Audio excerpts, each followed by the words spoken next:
Muy buenos días, una bendecida mañana para cada uno. Bienvenidos, un gusto saludarles, jóvenes.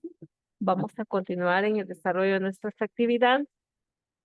En la clase anterior hablamos un poquito acerca de la participación ciudadana, hablamos cuando se desarrolla un proyecto ciudadano, cómo podemos visualizarlo desde los dos puntos de vista. Uno establecido desde una comunidad social en donde cada una va a buscar, ¿verdad? Pues satisfacer las necesidades que se tengan como tal. Y otra, cómo algún grupo de jóvenes puede involucrarse en esa satisfacción como tal. Hablamos también sobre cuáles son las fases del proyecto. Dijimos en su momento que vamos a establecer la definición del problema, la identificación, la investigación y la selección de ese tema o ese punto central del cual nosotros estamos hablando. Avanzando con ello, vamos también a hablar sobre la organización y la investigación.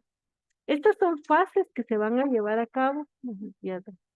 Estas son fases que se van a llevar a cabo según las necesidades que se tengan. En cada una, como ustedes pueden observar, se va a ir desglosando, ¿verdad? Solamente para una fase, por ejemplo. Hablamos entonces en la definición del problema, tenemos la identificación del mismo, la investigación del mismo y la selección. Pero estas tres comprenden a la primera fase, que sería la definición como tal. En una segunda fase vamos a hablar de una organización que comprende delimitación y alcances del problema, a los actores y a los instrumentos de recolección de información. Cuando nosotros hablamos de la organización, no es más que establecer un inicio, un desarrollo y un cierre para poder ejecutar y que en su momento vamos a establecer que ese inicio, ese desarrollo y ese cierre van a tener tiempos establecidos. Pero no solamente en cuanto a esa función, sino cuando nos dice delimitación y alcances del problema. Cuando nos dice nosotros delimitación, vamos a suponer que a usted le van a indicar, ¿verdad? Mire, usted se puede mover solo en este sector, ¿verdad? De la casa. O sea, no pase, no salga, ¿verdad? No traspase. Hay un límite específico. Nosotros pues también vamos a tener un encuadre específico para poder investigar un tema. ¿Por qué? Porque si yo digo un espacio geográfico, yo puedo preguntar sobre la pobreza en Guatemala. Tendría que conocer los 22 departamentos, los 340 municipios, las 8 regiones, ¿verdad? Y luego es verla por este municipio, por caserío, por zona, por colonia, por finca, por lote, por numeración. Imagínense, no hay para cuándo que termine, ¿verdad? Ver todo ese ámbito geográfico que se establece. Entre mayor delimitación tengo, más reducida es la población a la cual yo puedo observar. Y entonces ahí puedo yo entender que voy a obtener resultados concretos y resultados certeros, ¿verdad? Que yo vaya a suponer que toda la población, ¿verdad? Guatemalteca pues está sufriendo, ¿verdad? En un momento determinado, qué sé yo, de pobreza, de nutrición, de lo que es la enfermedad del dengue. Entonces vean cómo se debe de reducir un espacio geográfico. Los factores o aspectos que se enfocan en este caso del grupo, ¿verdad? Que yo quiero observar, ¿qué es lo que yo quiero observar? Tenerlo muy claro. Saben que vamos a observar la desnutrición en niños de 5 a 7 años. Imagínense, todos los niños de 5 a 7 años de Guatemala, no, ¿verdad? Vamos a establecer específicamente a los niños, no sé, de 5 a 7 años solamente del municipio de Quetzaltenango. Entonces ya reduje a mi población. Entre otros, por ejemplo, selecciona el tema del tránsito vehicular, los límites que podrían ser, en este caso, en un casco urbano, en el parque vehicular, en las calles, en las avenidas, las señalizaciones, hora pico, transporte pesado, liviano, transporte público, educación vial, políticas públicas existentes de conductores, peatones y autoridades. Vea entonces, vamos a delimitar un tema y lo vamos a establecer claramente. Yo no puedo establecer una característica en forma generalizada, sino lo mayor posible reducido para que pueda yo tener ese alcance de lo que yo quiero observar. A los actores es indispensable establecer liderazgos, ejecutores de tareas e instituciones, a personas de apoyo. En este caso, determinar claramente quién va a guiar, ¿verdad? Porque muchas veces vamos a establecer, bueno, entonces hagamos el proyecto, ¿verdad? Y a ver cómo nos va. Y luego cuando yo voy a necesitar en algún momento, voy a indicar, ¿verdad? Bueno, ¿y ahora quién se va a hacer responsable? Así como que, ¿quién, verdad? Todos no podemos, definitivamente. Entonces vean cómo se establece, ¿verdad? O cómo juega un papel muy importante determinar quién lo va a realizar, con quiénes se va a hacer, quiénes son los encargados, quiénes son los responsables, porque es indispensable que nosotros marquemos esas situaciones. Instrumentos de recolección de información. Debe formularse y uniformarse los instrumentos, métodos y procedimientos que se usarán en la recolección. Yo no puedo decir, ay, ¿verdad? Vamos a ir a observar. Y a ver, lo que observemos, pues ahí medio redactamos. No, si yo voy a ir a observar, voy a establecer un instrumento de observación, un cuestionario que yo voy a ir guiado de ello, una lista de cotejo de qué es lo que yo voy a observar. Vamos a ir a entrevistar a cualquier persona, ¿verdad? Que se nos ponga enfrente, la vamos a entrevistar. No puedo hacerlo. Tengo que saber a quién voy a entrevistar, qué es lo que voy a solicitar en la entrevista, posiblemente si tengo algún rango de edad, a jóvenes entre 13 a 17 años, a niños entre 3 y ojo, ¿verdad? Porque yo, bueno, voy a entrevistar, usted sabe que la entrevista es cara a cara, directo, ¿verdad? No, mejor voy a pasar encuestas. ¿Será que yo le puedo pasar una encuesta a un niño de 4 años, de 5 años? No, porque no sabe leer, no sabe escribir todavía. Entonces, nuestros instrumentos de recolección de datos deben de estar bien claros, precisos y acorde a la necesidad que nosotros tenemos para poder investigar. Centrados en una fase de investigación, tienen como objetivo esencial recolectar la información necesaria para comprender el problema y formular posibles soluciones. Toda la información que nosotros vayamos a recabar a través, vean acá, posiblemente con entrevistas a líderes comunitarios, autoridades o expertos en el tema, encuestas a la población involucrada en el problema, consultas de publicaciones, informes, obras escritas, hoy en día, ¿verdad? Se habla mucho de revistas y otros instrumentos teóricos para poder investigar, pues definitivamente, ¿verdad? Es lo que nos permite a nosotros acceder a esta fase, ¿verdad? Y recabar toda la información posible. A eso se debe, ¿verdad? Esta parte de la investigación. Tenemos el procesamiento de la información. ¿Qué comprende un procesamiento de información? Comprende presentación, análisis y diagnóstico, porque cuando nosotros decimos procesamiento de la información, es que ya tuvimos una información. ¿A través de qué? De una entrevista, una encuesta, una consulta, un informe, leímos una tesis, etcétera, ¿verdad? O sea, ya tengo la información. Ahora, ¿qué va a pasar con esa información? La debo procesar. ¿Qué voy a procesar? Dentro de esta situación de poder procesar, pues voy a tener una presentación, un análisis y un diagnóstico. ¿A qué se refiere cada uno? Cuando hablo de una presentación, voy a establecer a la persona o al responsable de la investigación de la información. ¿Qué voy a hacer en el análisis? A través del procedimiento de discusión se va a analizar en conjunto la información obtenida. Y aquí, ¿verdad? Vamos a prestar atención. Ya tengo la información porque ya la recibí de entrevistas, encuestas, consultas, etcétera. Y ahora tengo que procesarla porque no toda la información que se me fue dada, ¿verdad? Me va a servir. No tengo que ir depurando, tengo que ir seleccionando lo más importante que voy a colocar.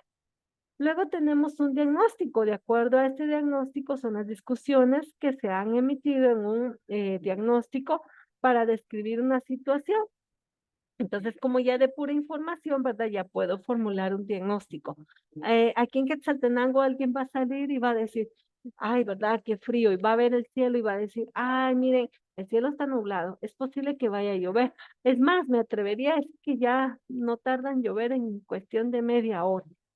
Le estoy estableciendo un diagnóstico. ¿Por qué? Porque está nublado, está frío, hace mucho viento, posiblemente traiga consigo, ¿verdad? Esa lluvia. Entonces vean cómo nosotros vamos formulando ya ese proceso de información. Y luego tenemos un inciso E.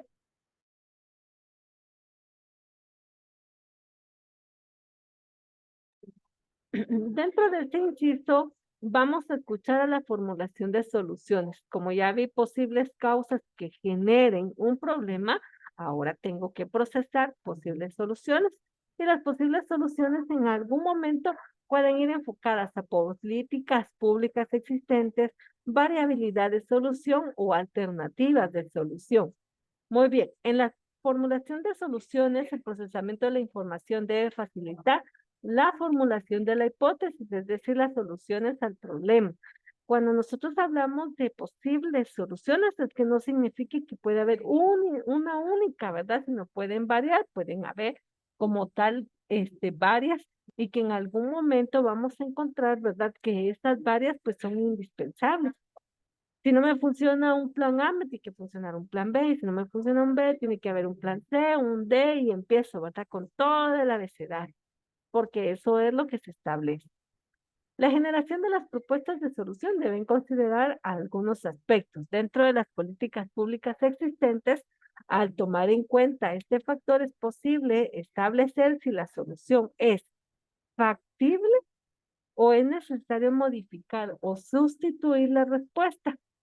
Esto depende de los datos proporcionados por la investigación, los cuales ayudarían a determinar si las políticas presentan deficiencias o simplemente no funcionan. Porque vamos a establecer políticas públicas existentes, porque definitivamente como es una prueba que yo puedo establecer, voy a observar si realmente me va a beneficiar o no. Si lo que yo investigué como posible solución me va a llevar a mí a realmente a poder establecer que ya no tengo este problema, pues es lo que vamos a generar. Si no, ¿verdad? Vamos a tener un cambio. Dentro de la variabilidad de la solución, es importante deducir de manera objetiva e imparcial si la solución que propone podría implementarse y si los resultados son razonables. Es como cuando usted compra, ¿verdad? Algo y usted dice, ah, yo voy a comprar esto para volverlo a vender. Y me costó 10 quetzales y lo voy a vender en 5. O sea, no existe una lógica. Ah, bueno, me costó 10 quetzales, lo voy a vender en 15, en 20. Ah, tengo una ganancia. Ahí sí, ¿verdad? Puedo observar que es rentable. Pero si no es razonable, definitivamente, ah, es que lo compré en 20, ¿verdad? Y lo voy a vender en 10. No es algo razonable, no tiene una lógica. Uno de los factores importantes a considerar son los costos, ya que en una medida que sobrepase los recursos financieros y los humanos disponibles nunca podrán implementarse. Fíjense que vamos a hacer una escuela, pero recursos no hay.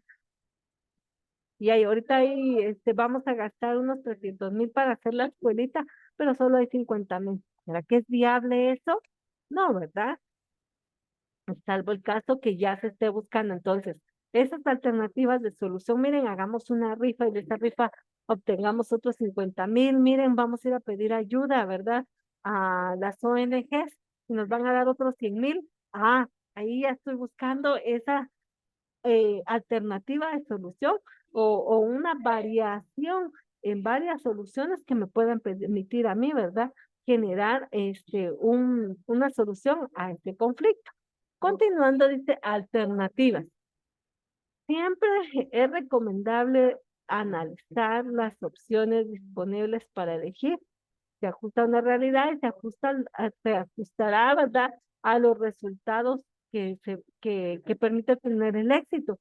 ¿Y por qué nosotros vamos a establecer esa parte? Ve, en algún momento vamos a entender que cuando nosotros tenemos alternativas de solución, dijimos que tienen que ser razonables. Si una cosa no nos funciona, tenemos que buscar otro medio. Así es como debemos establecer esta fase en la formulación de soluciones. Y por último, voy a pasar a este otro punto. Después les voy a dar tiempo específico para que puedan desarrollar actividades. Redacción y estructura de un informe. Como su nombre lo indica, claramente redacción es traspasar, ¿verdad? Teclear toda la información. Estructuración, pues definitivamente usted sabe que un trabajo siempre debe tener una carátula, una portada, un índice o una tabla de contenido, una introducción, una justificación. Y entonces yo ya sé que voy a estructurar mi trabajo y que en base a esa estructura, pues ya voy a organizar, ¿verdad? La información que tengo como tal. Una estructura que contenga elementos como introducción, objetivos, planteamiento, determinación del problema, marco contextual, conclusiones y recomendaciones, que no es más que elementos que nosotros ya conocemos porque los hemos llevado a cabo dentro de una investigación como tal. Tenemos también, dice, una estructura que contenga los elementos principales, es decir, que encuadremos, ¿verdad? Esa parte que les mencionaba al inicio. Una carátula, una portada, una introducción o una tabla de contenido, el contenido. Y entonces ahí ya tenemos, ¿verdad? Cómo vamos a llevarlo a cabo. La redacción debe ser clara, imparcial, apegada a la información y a las pruebas recolectadas. Esto significa que vamos a ser ecuánimes y vamos a ser personas razonables, vamos a ser personas que en su momento, ¿verdad?, van a tener la comprensión. Si bien es cierto, tengo un problema, pero voy a buscar soluciones, ¿verdad? Voy a buscar alternativas. No puedo decir, ay, ¿verdad? Tengo un problema y mejor me voy a morir. Establecer esas situaciones, pues no sería, ¿verdad?, lo idóneo. La redacción debe ser clara, imparcial, apegada a la información y a las pruebas recolectadas. Yo no me puedo inventar nada, sino tiene que estar establecido conforme a ley. Identificación de las problemas, perdón, de las personas, organizaciones y otros actores que estén involucrados al ir, en este caso, ¿verdad? Estableciendo pues las políticas de solución que nosotros podamos tener. Muchas veces vamos a encontrar que en nuestro país pues no hay una ayuda, ¿verdad?, económica plena del gobierno. Entonces acá nos dice, ¿verdad?, que posiblemente podamos percibir otra ayuda de otras instituciones. Descripción de los indicadores que medirán los resultados de la propuesta, los cuales deben ser susceptibles de expresados en valores concretos y objetivos. ¿Qué significa todo eso? Yo no voy a hablar, ¿verdad?, de medidas o peso en algunas circunstancias. Voy a establecer un sí o un no. Pero yo no puedo decir, ay, tenemos el 50%, ¿verdad?, de libras en que sí vamos a obtener los resultados deseados. No, definitivamente no pasa eso, ¿verdad? Entonces, ¿cómo vamos a establecerlo? Según las indicaciones de medidas que nos permitan a nosotros observar esos resultados. Siguiente punto, establecimiento de procedimientos de evaluación y control. Esto regularmente sí o sí lo vamos a llevar a cabo. ¿Cómo lo vamos a establecer? Bueno, si yo estoy informando que vamos a buscar soluciones a cierto tipo de problemas, a la pobreza, a la desnutrición, pues lógicamente el resultado es observar que ya no van a haber niños desnutridos, el resultado va a observarse que ya no va a haber niños pobres en la calle, y entonces es ahí como nosotros podemos determinar estos aspectos. Establecimiento de procedimientos y evaluación de control, eso es otra fase importante, porque en esta fase ya puede usted determinar como tal qué es lo que está haciendo bien, qué es lo que está haciendo mal, qué es lo que debe de mejorar en todo momento. Y este es el inciso que se comparte desde, ¿verdad?, lo que es la redacción y la estructuración del informe. Sumado a ello, como pueden observar aquí dice indicadores. ¿Qué son los indicadores en este caso? ¿Verdad? Son de vital importancia, se establecen en planes para implementar medidas de solución a un problema. Entonces eso ya lo vimos, dijimos que en algún momento vamos a determinar, al tener una problemática vamos a buscarle una variante que sea la solución. Por ejemplo, el tráfico vehicular. Algunos indicadores pueden ser el número de accidentes, la cantidad de embotellamientos y el tiempo de duración, pues va a ir variando.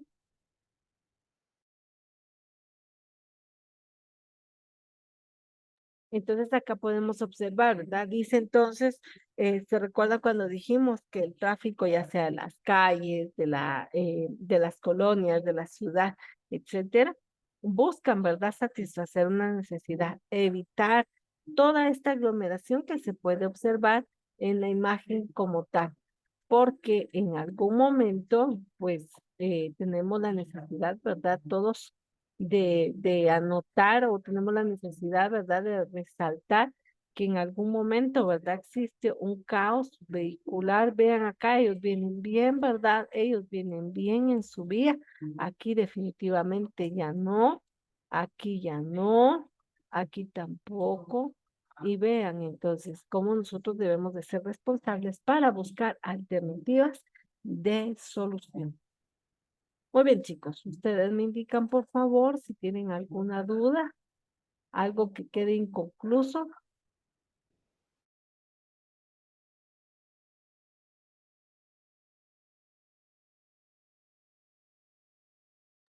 Gracias, Sua, muy amable por responder.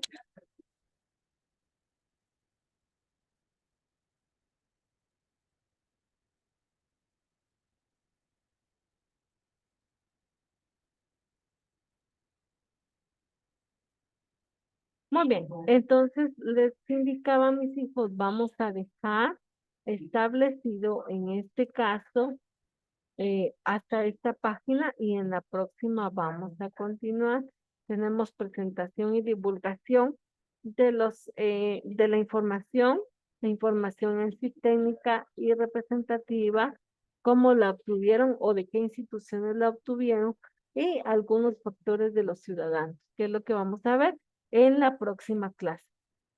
Si no hay ninguna duda, por favor, vamos a aprovechar el espacio para empezar a desarrollar nuestro resumen y la actividad asignada. Por favor, trabajemos y cualquier situación.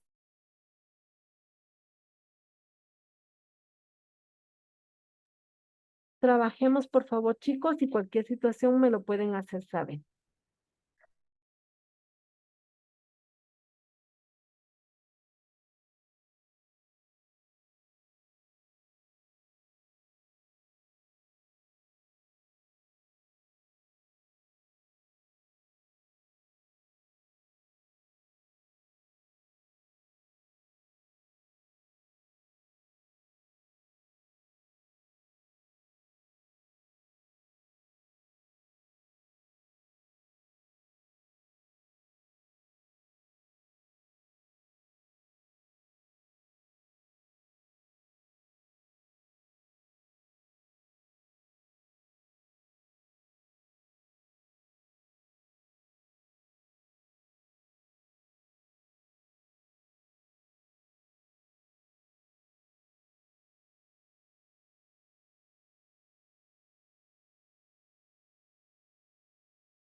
El contenido de esta semana es muy cortito, así que aprovechemos el tiempo, ¿verdad, chicos? Por favor, para poder avanzar.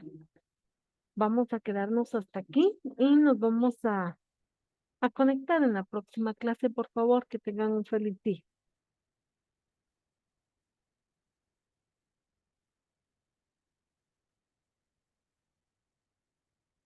Nos vemos, Sua.